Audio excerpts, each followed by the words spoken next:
BJP ने इंतखाबी हिकमत अमली तैयार की है, जिसमें मध्य प्रदेश, छत्तीसगढ़, राजस्थान पर पॉलिसी तैयार की गई। पीएम मोदी के चेहरे पर ही चुनाव लड़ा जाएगा।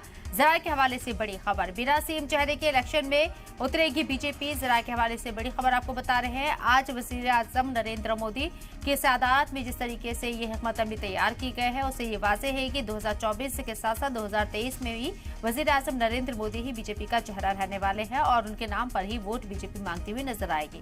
मध्य प्रदेश, राजस्थान, छत्तीसगढ़ को लेकर बीजेपी ने जो हिकमत अमली तैयार की है, उसमें यह वाज़ेह किया गया है जरा के हवाले से खबर कि किसी तरह कोई सीएम का चेहरा चुनाव में नहीं होगा, पीएम के चेहरे पर ही चुनाव लड़ा जाएगा।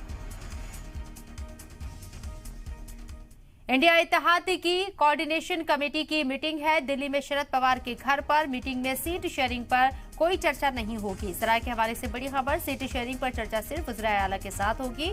इस मीटिंग का जो मौजू है, जो मुद्दे हैं इस मीटिंग के, वो महंगाई होगा, मणिपुर चीन बॉर्डर कशीदगी और इसके साथ ही चुनाव कमीशन के रोल पर चर्चा की जाएगी।